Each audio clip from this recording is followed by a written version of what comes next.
Ве поздравувам на почетокот на уште едно издание на емисијата 360 степени на Марата 1. Станува се подинамично на политичката сцена во пресрет на двојните избори. Секојдневно се објавуваат изборни програми, се промовираат нови партнерства, се представуваат кандидати за пратеници. За ова во ова издание ќе разговарам со Александар Николовски, подпредседател на ВМРО ДПМН и носител на пратеничката листа на оваа партија заедно со нивните партнери во коалицијата во изборната единица 4. Николовски, благодарам што сте дел од 360 степени. Благодарам на поканата и поздрав на сите што не гледаат. Кога пред неколку дена ве праша зошто како партија се решивте да одите со речиси истата понуда на пратеничките листи како во 2020 година, рековте ова беше една од најдобрите пратенички групи од било која партија во историјата на независна Македонија. Други пак, коментирајќи го составот на листите, не само на вашата партија, и на другите, со оглед на тоа што и на другите листи се повторуваат многу имиња што веќе ги знаеме, велат дека земјава се соочува со криза на политичката понуда, на една затвореност на политичките елити во самите себе и дека дури и да не може да се зборува за освежување. Што велите вие за овој коментар? Па, јас стојам позади тоа што го кажав, затоа што ова е пратеничка група на ВМРО ДПМН која што остана цврста на принципите и на она што го понуди ВМРО ДПМН. Секако тука најзначаен е обидот за промена на уставот кој што ВМРО ДПМН го спречи. Ние зазедовме како раководство на партијата став дека уставни измени под бугарски диктат не прифаќаме. Тоа го пренесовме на пратеничката група, поразговаравме со нив и тие го зазедоа истиот став. И после тоа излеговме со тој став во јавноста. Сеќавате дека председателот на партијата Мицкоски рече дека ако еден пратеник само гласа за уставни измени, тој ќе си поднесе оставка, заврши овој парламентарен состав, се види дека ни еден пратеник од ВМРО ДПМН и коалицијата не гласаше за уставни измени, што мислам дека е еден нов квалитет на политичката понуда во Македонија, каде што една политичка структура, раководство на политичка партија и пратеничка група во случајов можат да си го одржат зборот и за мене тоа е врвен квалитет, секако постоја и бројни други решенија кои што се носеа. Во однос на заради понудата. Може ли, заради динамика во разговорот, за да издржи на тој став, пратеничката група, пратениците во еден момент подпишаа и нотарски изјави. И вие подпишувавте нотарска изјава. Да, затоа што имаше тогаш една пропаганда од страна на разни структури и од власта и надвор од власта, дека пола пратеници од ВМРО ДПМН ќе гласаат, па 8 ќе гласаат, па 6, различни теории во тој контекст имаше тогаш. Ми е дали и тогаш ние кажавме дека стоиме на ставот дека ниеден нема гласа и ако сака јавноста потврда, ќе подпишеме и нотарски изјави, така се подпиша. Но суштината е дека не се случија уставни измени. Формата, дали е тоа подпишување програма, нотарска изјава, давање изјава во јавност е најмалце битна. Суштината е дека уставни измени не се случија и затоа сметавме дека сите оние пратеници кои што сакаат да продолжат во следен мандат, заслужуваат да добијат шанса, секако постоја и неколку кои што имаат или други приватни обврски или има други професионални гледишта за себе, поврзани со извршната власт или со некои лични моменти, и секако тие на нивно барање не се на листите, а сите оние кои што мислеа дека заслужуваат втор мандат, добиваат шанса од ВМРО ДПМН за втор мандат. Ги спомнувам нотарските изјави, затоа што сакам да ве прашам дали пред ова кандидирање сега можеби повторно подпишувавте нотарски изјави? Не, тоа беше, видете, тоа беше повеќе поврзано со состојбата во јавност која што создаде тогаш, која што беше поврзана со пропагандата што одеше во јавност и ние рековме ако треба и нотарски изјави ќе подпишеме. Така да повеќе тоа беше да се затвори таа пропаганда, отколку заради некоја суштинска промена на било што. Немаше суштинска промена, ние од старт рековме уставни измени нема да има под бугарски диктат и еве ги нема. Кога лично вас ве прашуваат зошто охриѓанецот Александар Николовски ќе биде носител на пратеничката листа во Струмичко, Прилепско, Кавадаречката изборна единица, велите ние одамна го напуштивме тој регионален пристап или пристап во кој што носителот мора да биде од регионот во кој што ќе биде носител, но ако направиме блиц анализа, Мицкоски од Скопје ќе биде носител во Кецот, Мисајловски од Ѓорчево двојката, тој е носител таму. Ковачки е роден во Делчево, таму ќе биде носител во тројката, во петката Сајковски исто од Кичево, таму ќе биде. Вашата колешка од Гостивар, Дафина Стојановска, исто така во шеската, испаѓа дека само вие не сте од регионот во кој што ќе бидете носител. Јас не сум прв пат носител во четвртата изборна единица, бев и 2020. И мислам дека е честно, кога ќе побарате мандат од граѓаните, после тоа да отидете и повторно да ги прашате што мислат за вас. 2020 беше голем предизвик да се води четвртата изборна единица, имајќи предвид дека тогаш имаше голем судир со СДСМ, Зоран Заев беше од другата страна. И мислам дека ќе беше нечесно се од мене јас да си заминам од тие луѓе, да она што сум им го зборувал пред 4 години го заборавам и сега се појавам на некое друго место. Тоа е по однос на личниот аспект. Втор дел во однос на личниот аспект, ја не се доживам за локален политичар, никогаш не сум бил, нема ли да бидам, немаме видите никогаш на локална функција. Трето, ВМРО-ДПМН во четворката скоро и да немало носител кој што потекнува или живее таму. Сите носители од ВМРО-ДПМН пред мене исто така не биле по потекло таму. И четврто, можеби најзначајно за овие избори, и мојот противкандидат не е од четвртата изборна единица по потекло, но мислам дека посуштинско е да одговори на прашањата кои што ја континуирано му ги поставувам во овие 2 недели, ја ги избегнува, а тоа е имајќи предвид дека реши да се врати во политиката.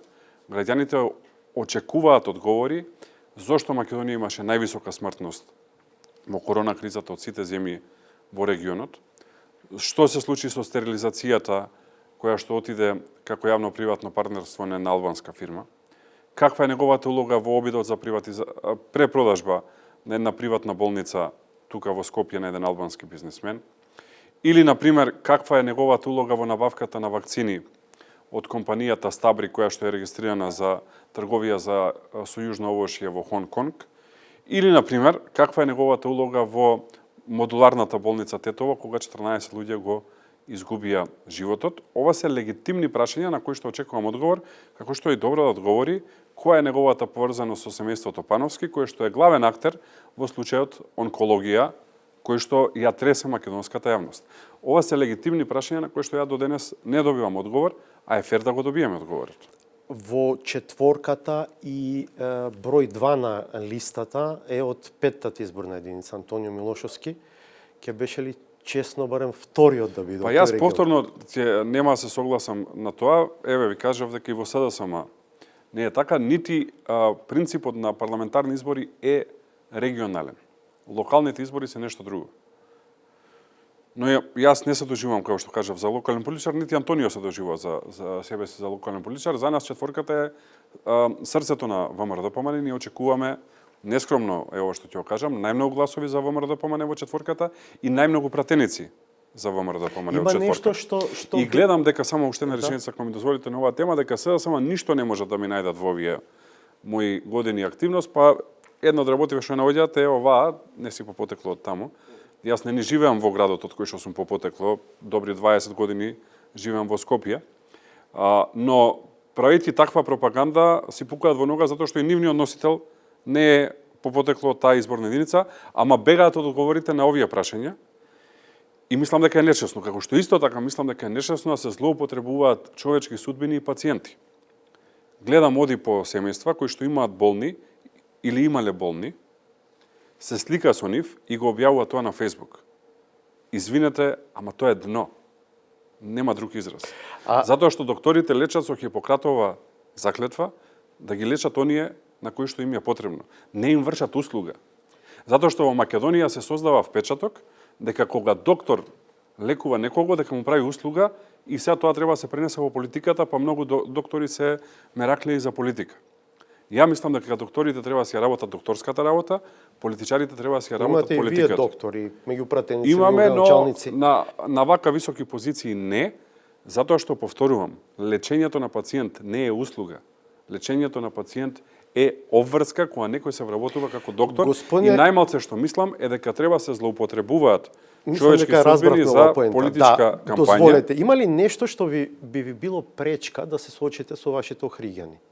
Ке се повикам на една фраза ако решам да се кандидирам за градоначалник, веројатно не, но за мене тоа е надминато. Прочитавте ли предпоставам еден дека текст никогаш нема да ми има пред некој ден во еден портал, вие ќе речете близок до власта, Цивил медија, во кој што меѓу другото еден од поднасловите беше дека се работи за бегство од родниот крај. Па го видовте текстот? Текстот не сум го видел, но ја знам пропагандата. Се работи за смешна пропаганда која ќе отидете помеѓу луѓето што добро не познаваат, се смеат на таа работа. Некогаш размислувам дали да го напуштам она правило кое што сум го кажал дека никогаш нема да тужам новинар за напишан текст, но во некои текстови толку се претерува, се влегува толку во интимни и лични работи, што можеби и некојаш заслужува да го прекршам правилото и да одам со една тужба за клевета за да се затворат овие работи. Гледате и со каква емоција зборувам, затоа што навистина некои работи се многу лични и се преминува црвената линија. И тоа не го прават да е најинтересно директно политичките противници, туку го прават одредени медиуми кои што се блиски на политичките противници. Во четворка, во какви односи сте со Митко Јанчев, градоначалникот на Кавадарци и поранешен потпредседател? Сосем коректни, мислам дека Јанчев одлично го води Кавадарци и мислам дека има одлични резултати таму. Сега последно кога бе во Кавадарци ме информираше дека ќе почне да гради 10 спортски сали во основните и средни училишта во Кавадарци. Цела влада вкупно 10 сали не гради на ниво на држава. Така што мислам дека градот го води одлично. Немате проблеми во комуникацијата со него? Не, напротив, коректна е комуникација. Број 4 е од Кавадарци на листата? Имаме двајца кандидати и двајцата ќе бидат пратеници од Кавадарци. Тоа е Зоран Јованчев, кој што е председател на партијата во Кавадарци и сегашен пратеник, и тоа е Весна Ѓорѓиева, која што е председател на Унија на жени, и очекувам двајцата да станат пратеници, затоа што очекувам голем, кажав најголем број на пратеници за ВМРО ДПМН се токму од четворката. Што значи тоа? Може да ни кажете во бројка? Неблагодарно е да прогнозирам, многу зависи од излезноста, но мислам дека бројот на пратеници за ВМРО ДПМН ќе се движи помеѓу 12 и 13 пратеници. Левица и ЗДАМ ќе освојат ли пратеници во четвртиот изборен регион? Како што сега изгледа на анкети, но и тоа што го гледам на терен, се помеѓу 0 и 1 пратеник двете структури. Она што го чувствувам како вибрација кај луѓето е дека има јасно незадоволство од власта и дека ќе се хомогенизираат гласовите кај ВМРО ДПМН, тоа е тоа што го гледам. Сега ако се меѓу 12 и 13 ваши, ако завршат без пратеници ЗДАМ и Левица, СДСМ 7 ќе освои. СДСМ на анкети е помеѓу 5 и 7, зависно како овие две политички структури на крај ќе завршат, дали ќе освојат или нема да освојат пратеници. Вие постојано повикувате на тоа дека треба да има масовна излезност и велите дека очекувате дека ќе биде така, ама може ли да се случи спротивното? Нови избори да има можеби најмала излезност досега? Не, мислам дека ќе има огромна излезност, го чувствувам тоа како вибрација кај луѓето и мислам дека е клучно, затоа што ако ние сакаме да направиме промена, таа промена мора да е на начин што двете политички главни структури во оваа влада, и СДСМ и ДУИ, ќе си одат во опозиција. Доколку било која од овие две структури остане во власта, пред се тука мислам на ДУИ, тогаш не може да има реални промени. Затоа нашата цел е да освоиме најголем можен број пратеници, со цел да имаме влада без политичката структура ДУИ, со цел да можеме да направиме една целосна реформа на Македонија, да ги поправиме работите кои што се сгрешија во изминатиот период и секако оние кои што треба да одговарат, затоа што видите како изгледа реалноста во моментов. Талат Џафери е премиер, Стево Пенаровски е председател, Бујар Османи е министер за надворешни работи, Фатмир Бесими е министер за финансии, Крешник Бектеши е министер за економија. Од првите 5 позиции, 4 се на ДУИ. И тие не ги користат во корист на Македонија или на македонскиот народ, не ги користат ни во корист на албанскиот народ, користат во корист на ДУИ, тие многу добро знаат што прават, но за собствената политичка структура. Зошто и време е ова реалност го испуштате во овие? Затоа што овој избор сега беше направен про форма, затоа што Талат Џафери требаше да оди за премиер. Иначе Талат Џафери имаше таа позиција, да беше од почеток председател на собрание овој кој што е, тоаш да го броите во оваа тогаш петорка. немаше Талат Џафери да биде премиер. Тој беше некој друг, затоа што нели секако јасно беше дека ДУИ ти оди со премиер. И СДСМ, за да може да оправи она што го прави, пред се мислам на врхучката на СДСМ, потонати се во криминал, им дозволуваат на ДУИ да ја уништуваат државата. И тоа уништување на државата можете да го видите буквално во секое поле. Нема поле каде што Македонија не тоне и нема поле каде што нема уцена кон функционирањето на државата.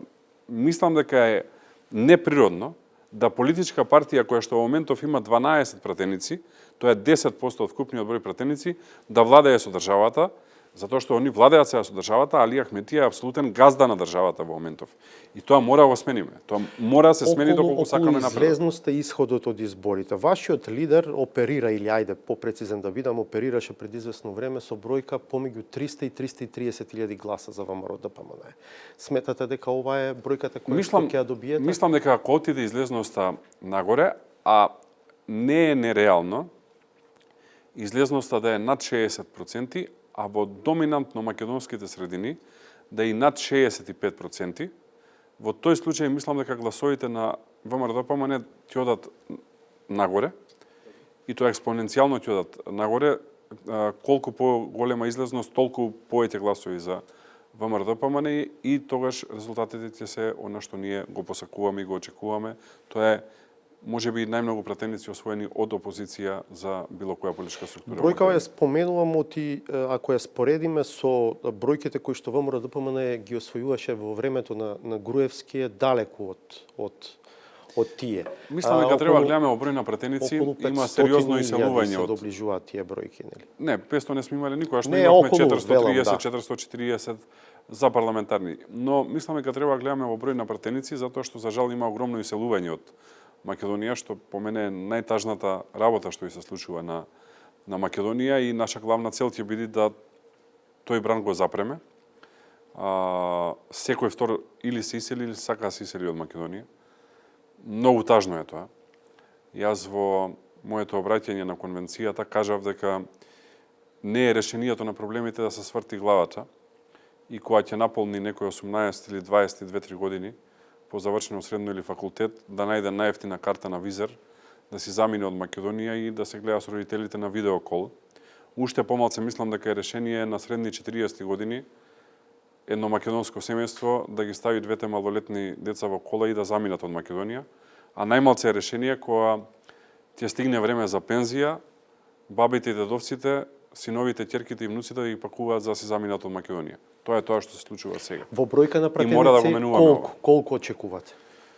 Па неблагодарно е да се коментира, но секако мислам дека ќе имаме убедливо најголем резултат, и она што е сега реалност е дека ВМРО ДПМН се движи 55-56 пратеници, со добра излезност можеме да имаме на 60-61 пратеник. Ако сте во позиција да преговарате за формирање влада, според ова што го зборувате, очекувате да биде така, за партнер велите дека преферирате коалицијата на опозицијските партии на албанците. Прво сакам да ве прашам колку сте убедени дека напаѓајќи ја Дуи, меѓу другото и сега ја критикувавте во дел од ова интервју, всушност не го кревате рейтингот кај албанците и така можеби работите против коалицијата на опозицијски партии кај албанците? Па мислам дека Дуи би сакале да е така и би биле сретни да представат дека ние имаме нешто против албанците, но ние во суштина имаме против Дуи.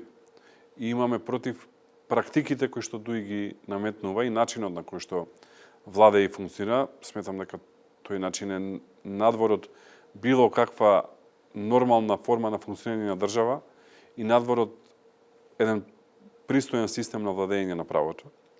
И тука одговорност мора и ќе има. Така што не мислам дека ова што ние го зборуваме би донесло на Дуи поени плюс. Напротив, мислам дека и албанците се освестуваат и дека ќе ја казнат и гледате се случува една паника кај Дуи.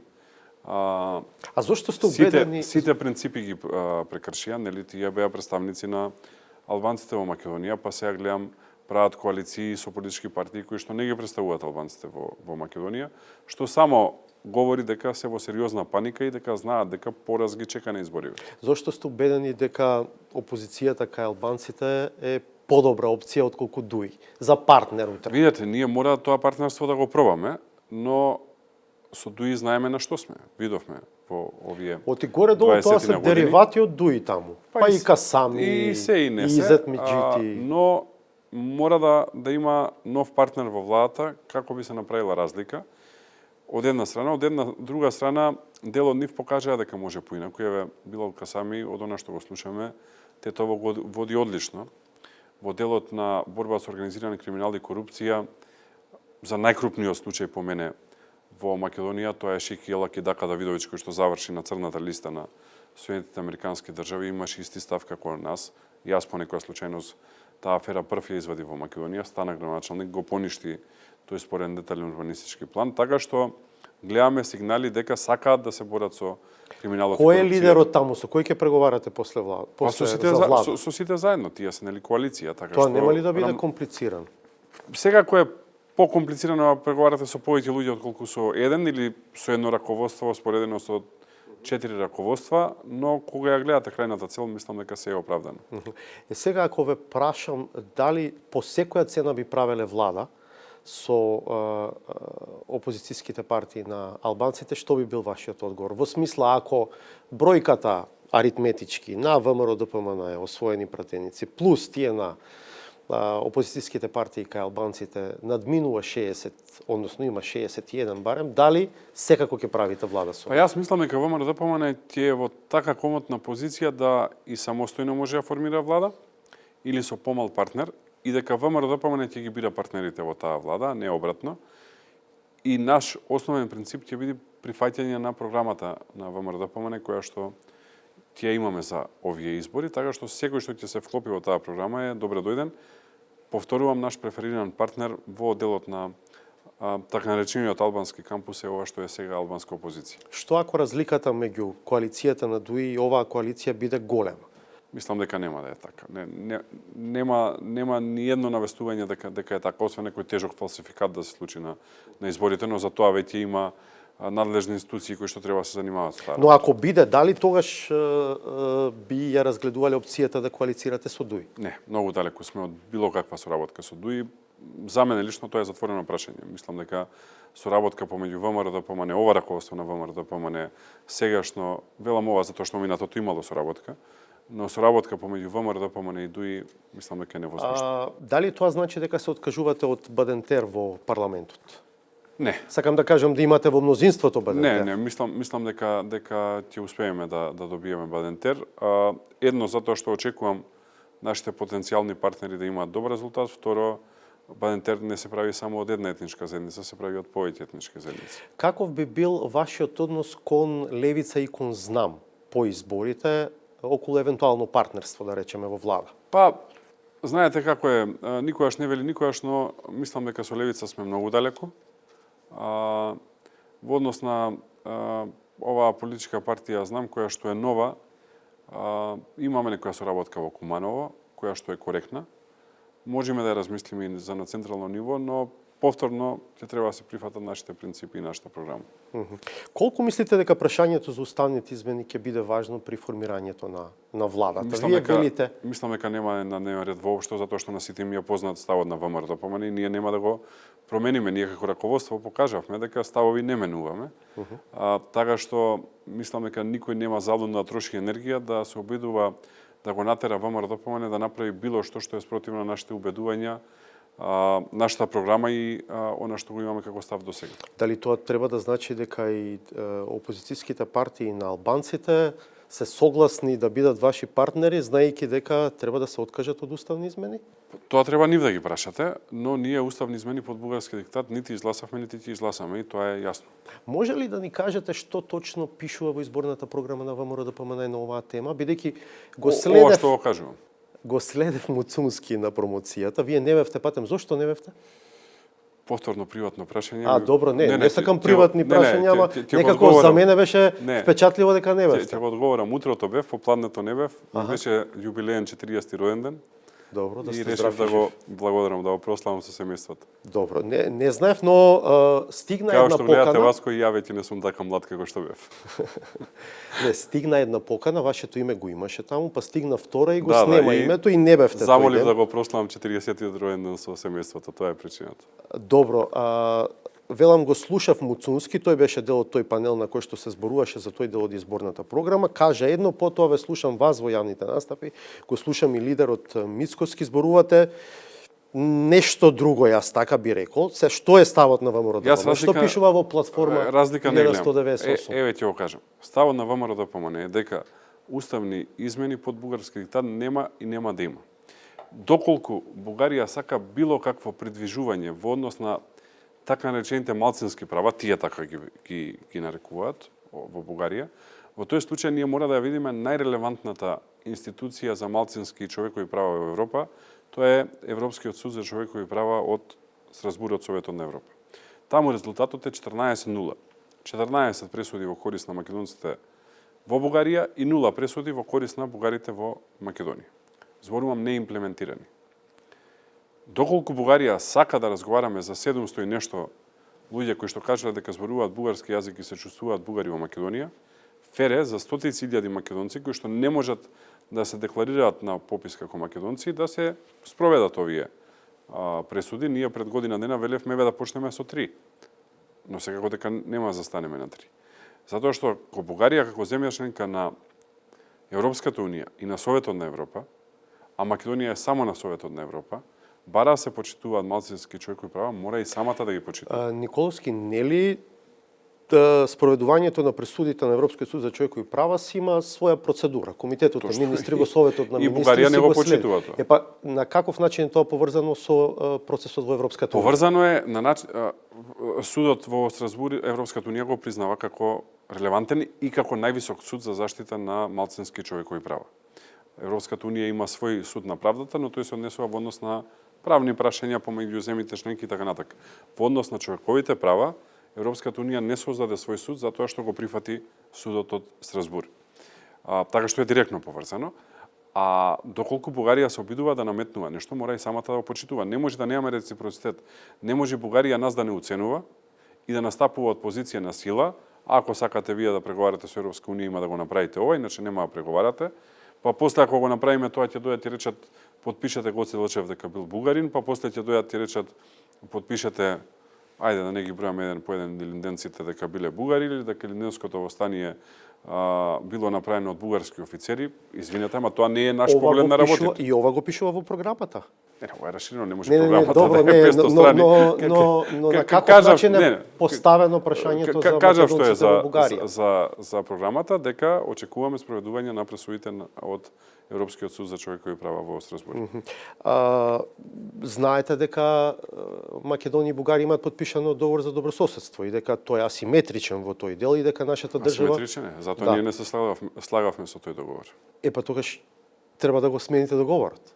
Па има можност во него, нели пишува дека доколку една од двете страни не е задоволна, може да истапи од истиот во рок од една година откако ќе даде информација кон другата страна за таа работа. Видете, ние не можеме. Тоа нели е дополнително заострување на релацијата? Не е заострување, е принципиелно, затоа што ние не можеме само чекор назад да се враќаме. Сакам да ве потсетам, дозволете Значи, сега, бидејќи полемизираме, на... и поранешната влада на ВМРО ДПМН се обиде на ист начин, да речем, да ги ескалира односите со Грција, ама на крај епилогот што беше? Немаше решение.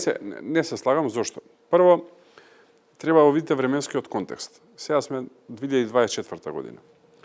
Ако 90-тите години луѓето имале толеранција за одредени национални остапки кои што се правеа, се смени знаме, прв пат се смени име тогаш, нели, во поранешна Југословенска република Македонија, банкнотите се сменија од еден изглед во друг изглед, устав се смени, се откажа Македонија од националните малцинства во Грција и во Бугарија.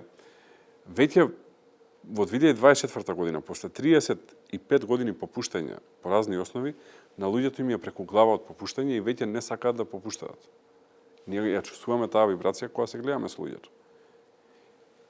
И ни го велат тоа што јас го кажувам во интервјуот.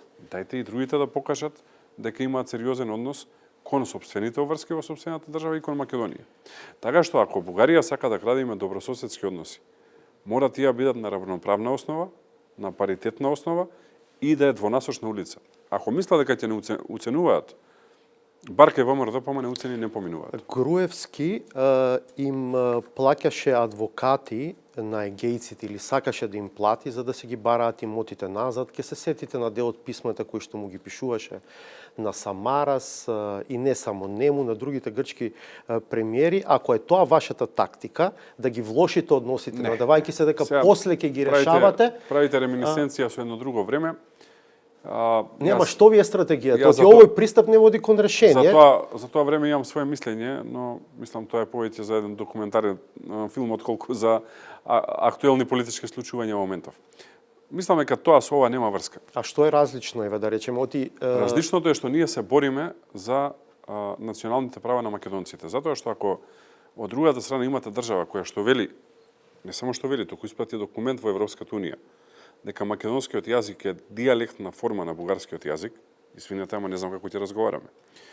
Ако од другата страна имате... Чекајте, ама сега вака, Само едно е дали завршам. да, ќе ви дозволам секако, но логично ли е да очекувате децениски, вековни ставови на бугарската наука и политика, вие сега дека ќе ги смените? Или идејата на оваа држава треба да биде покрај тие ставови да се протне и да се обиде да го зачува тоа што го има како Мислам дека е тоа идентитет? грешката, затоа што протнување нема.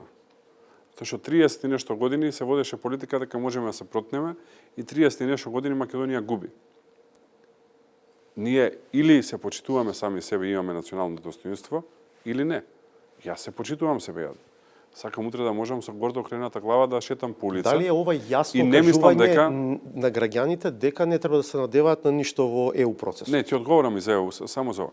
И не мислам дека начин на водење на политика е попуштање. И тоа јасно им го кажуваме на граѓаните и тие го имаат изборот на избориве. Имаат СДСМ кои што се спремни да попуштат на се и да потпишат се што ќе им се стави од другата страна и не имаат нас кои што имаме принципиални позиции кои што не се ништо различно од почитување на основните човекови права предвидени со основните документи за формирање и на Советот на Европа и на Европската унија. Тоа нели треба да биде Во однос- битка на македонците во Бугарија? И тие си ја водат таа битка. Ама ние сме матица на тие луѓе не се случајни таму. Матица на македонците во Бугарија и во Грција е Република Македонија. Имаме Како устав- што матица на бугарите Да. е Република Бугарија. Имаме Тоа устав, што 90-ти нели години устав имаме сменето, Го имаме кажав јас амандман. Тоа што 90-ти години некој друг мислел дека ќе прави ќефови на комшиеви дека така ќе напредува државава и го избришал тоа во уставот, тоа е проблем на тие политичари тогаш што направиле погрешна проценка. Ја мислам дека е погрешна проценката. Сега за Европска унија. Мислам дека е голема заблуда. Македонија не преговара со Европска унија и јас стојам позади ова од пролетта 2018 година го кажувам до денес истото. Македонија не преговара со Европска унија заради високо ниво на криминал и корупција. Јас ако се сеќавате уште не беше решен спорот за името, како се реши друго прашање, излегов пролета 2018 година и реков и да го смени Заев името, нема да почне преговори со Европската унија. Добро, и вие така велите за 6 до 9 месеци тоа може да се смени. Точно. Ама тоа е многу, како да кажам, кажам зошто. сериозно ветување. Ќе ви кажам зошто. Од Затоа мај што- ќе мериме 9 месеци и ќе видиме дали ќе почнеме преговори. Веројатно од јуни-јули, за Добро, кој ќе еве, направиме од влада. јуни-јули. Зошто? Затоа што 5 до 6 големи земји членки без Германија мислат дека Македонија не заслужува почеток на преговори со Европската унија и Бугарија им е добар изговор. До денес јас не сум видел, освен ако има нешто многу тајно, да било кој прави притисок од земјите членки на Европска унија, сум многу прецизен, да прави притисок врз Бугарија, да Бугарија се помести од овие националистички и 19 вековни политики кон Македонија. Господин Нема Николовски, таква држава. вие знаете дека Македонија тоа е така. ги почна преговорите, се случи. Не ги има почнато, како Не, и почна. ги се случи скринингот. Скринингот е прв дел од Манипулацијата. почетокот Преговори на се знае, преговорите. кога се отвараат кластери, така се почнуваат преговори. И основната причина зашто никој не врши притисок врз Софија, а сите вршат притисок во Македонија, е затоа што овие земји членки мислат дека Македонија не е спремна. Јас ви гарантирам, иако тоа црно сценарио нема да се случи, затоа што ние нема го дозволиме, да го промени Македонија уставот во корист на Бугарија, пак нема да почне преговори. Ќе почне и ќе ги застане. Ќе се отвори формално првиот кластер и ќе има вето не од Бугарија, од други земји членки на Европската унија за владење на правото. Кој каде вршил притисок? Вие добро знаете што пишуваше во декларацијата на 44-тото Народно собрание на Бугарија и во владината позиција во однос на почетокот на преговори на Северна Македонија и Албанија. За земјава имаше дузина предуслови што требаше да се исполнат, меѓу другото во историската комисија да се реши прашањето за Илинденското востание, за Гоце Делчев, за низа други историски личности и настани. За јазикот се бараше секојаш да се користи формулација официјален јазик. Ако мора македонски цело време да стои фуснота и така натаму. Ништо од тоа не е дел од преговарачката рамка, ниту од условите за почеток на преговорите. Рамка има неколку работи кои што се само пофина форма на ова што кажав. Ама ова беа услови за прва меѓувладина конференција. Сега ќе ги набрам. Во преговарачката рамка вели почитување на договорот за добрососедство и пријателство, кој што сами рековте пред некоја минута дека е асиметричен. Во истата преговарачка рамка. Вие ќе го менувате. Во истата преговарачка, не може да се менува, може да се истапи од него. Во истата преговарачка рамка вели дека мора да се почитуваат протоколите кои што се подпишани или треба да се подпишат помеѓу двете влади. Протоколите го содржат това што го спомнавте, и за Илинденско востание, и за илинденците и така натака. И во истата на ниво на охрабрување и препорака до историската комисија, вели дека без императив. Историската комисија треба да продолжи да преговара, што значи дека ние ќе имаме паралелни преговори. Ќе преговараме за владење на правото со Брисел и ќе преговараме за историја со Бугарија. И знаете кога ќе се договориме за историја со Бугарија вака? Без императив врз комисијата да мора да се договори. Се одам на тоа. Ние со Бугарија во вакви услови никогаш нема да се договориме, затоа што кога ќе дојдат бугарските историчари, и тоа веќе им го прават на нашите историчари, им даваат документ, велат ова е нашата позиција, ако не го прифаќате, нема преговори со Европска унија. Тоа е преговарање со пиштол на чело. Вие не можете да преговарате ако другата страна која што преговара со вас вади пиштол и го става на чело. Не знаеме така дали изгледаат сега преговори. Не знаеме дали ќе биде така. Ако се усвојат уставните промени, се држи втора меѓувладина конференција, ако во меѓувреме се утврдат роудмапите кои што треба да се усвојат, ќе се отвори првиот кластер.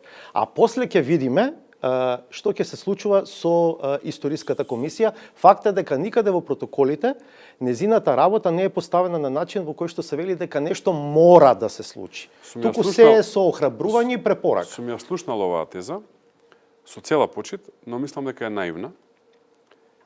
И мислам дека ако Македонија е наивна и го промени уставот под бугарски диктат, за 6 месеци сите ние ќе водиме дебата, па дај да опишеме Гоце Делчев за бугарин.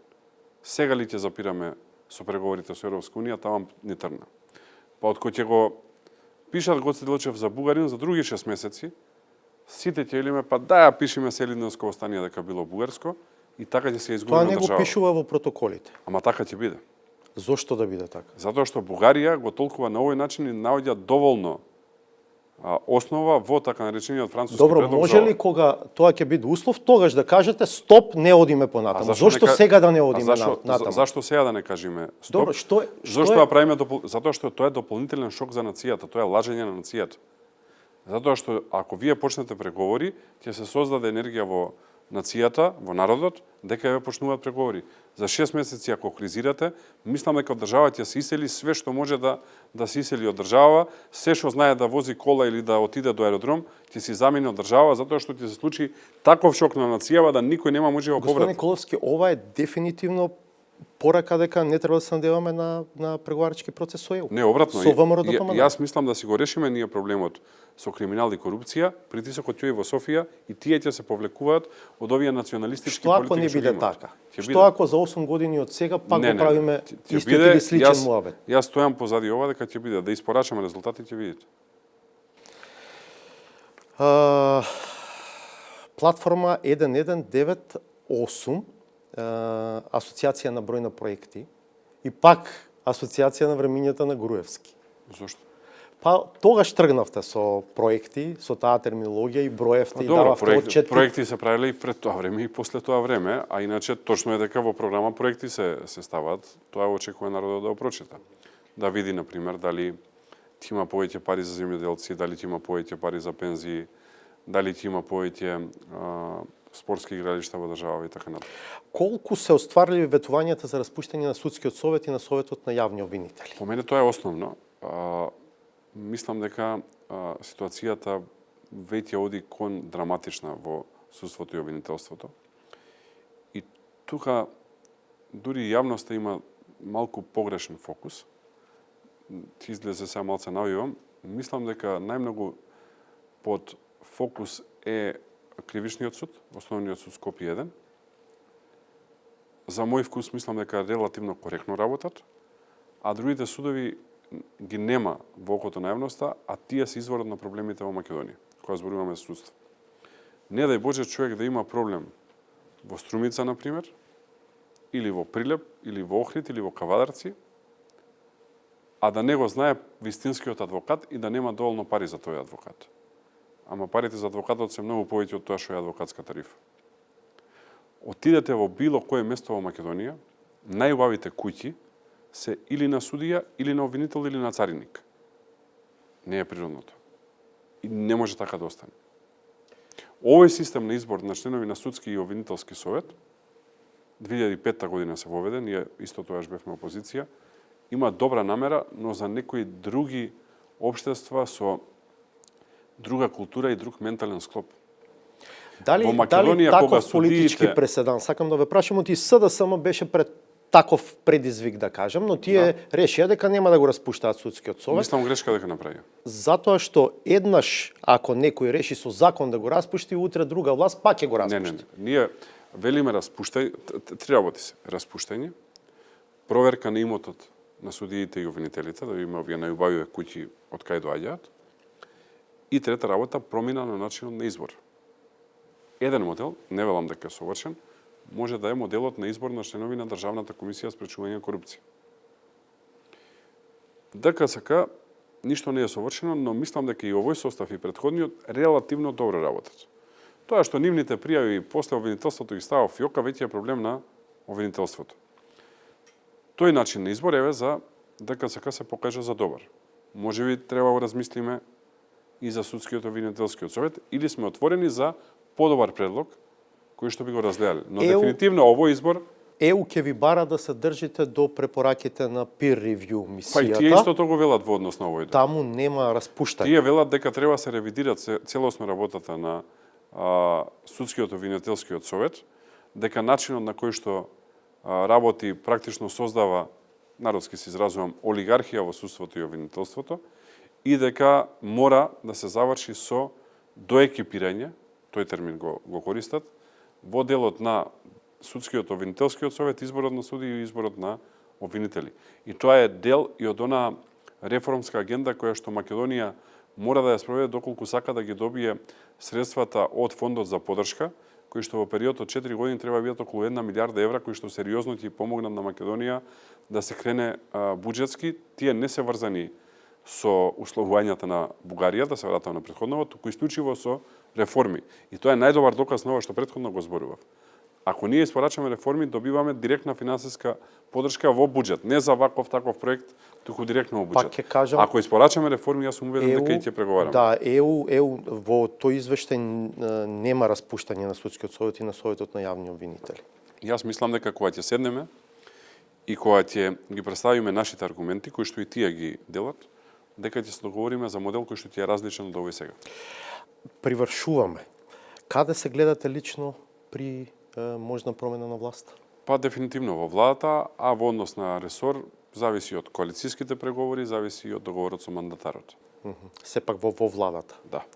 Во некој од овие ресори надворешно политички или сепак во некој друг ресор? Мислам дека е неблагодарно да говорам за ресори, тоа е, како што кажав, ќе зависи и од разговорите со коалиционите партнери и од одлуката на мандатарот, но дефинитивно мислам дека е време да покажам што можеме и во извршната власт, до сега сум немал шанса, така што мислам дека ќе е Манара и ви се предизвик или сепак се гледате на друго место? Па тоа се добри ресори, има и други ресори кои што се добри. Мислам дека е рано сега да листирам со било кој ресор. Добро. Сепак влада, немате други некакви планови. Тоа ми е амбицијата. Добро, ви благодарам за овој разговор. Благодарам, беше задоволство како и секогаш. До крај погледнете и саботажата. Пријатно до четврток во 20:15.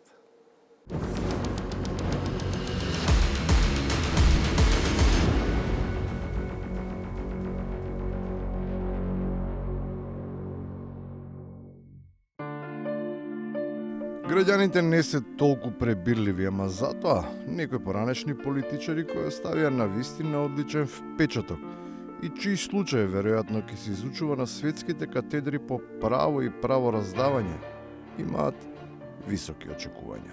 Се надевам дека наредниот председател на Република Македонија нема да биде изгубен случај. Тоа не е председател, мислам дека тоа не е одлика на еден државник. Многу важно за водачите е да бидат и неустрашливи, ама и трпеливи и снодливи, да не им пречи звукот на машините, бидејќи тие се дел од работното секојдневие на врховните команданти. Да почнеме, да.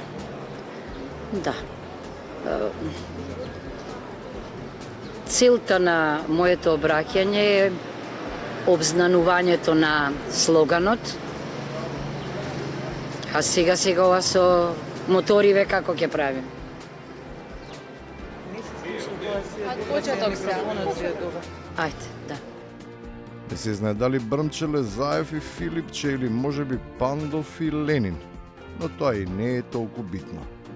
Најважно од се е да почнат подготовките за заземање на позиција. Некој тоа го прави со ментални вежби, а други се посветени на својот физички изглед. И човекот кој што 1/3 го нема, зошто околу 1/3 го нема, не е некоја тајна, Боцевски намали енормна количина на килограми, своевремено беше на нивото на некој од нас овде, меѓутоа сега е веќе на момче од 25 години. Годините минуваат, а само еден човек е постојано ист на истото место. А бидејќи јазикот умее да му биде побрз, па да каже и тоа што понекогаш не мора баш секој да го чуе. Соработниците веќе почнуваат да предупредуваат кога микрофоните и камерите се вклучени. А дали е помладо друштво? Тоа му кај. Важно е да е добро. Веќе се емитува на мијатно живо. Оживо ли? Супер. А ме упоменуваш да не зборувам. Можеби така и подобро од и наследниците на партијата од која доаѓа. Изгледа живеат на сосема друга планета. Штом за урнек, кон кој треба да се стремиме, послучуваат кон земји и системи, кои се вистински предизвик за сиот свет. Јас ќе го наведам примерот на Северна Кореја. Ние имаме сосема погрешно гледиште за тоа. Северна Кореја е една сосема напредна држава, со модерни автопатишта, модерни болници, модерна економија, да не кажам војна структура и така натака. И на крајот, поарно ни да не кажуваше, од испоредбите не ни се баш некоја добра страна, особено не со нив и ним некогаш сличните. За овие земји членки на советскиот лагер, ние бевме Space Shuttle за нив. Ние бевме за нив Лос Анџелес. Само затоа, не цела Америка, бас Лос Анџелес го. Лейкерс. Лос Анџелес Лейкерс бевме за нив. Само заради тоа што се земји членки на Европската Унија, тие сега се подобри од нас. Само затоа. Епа, Арно малце.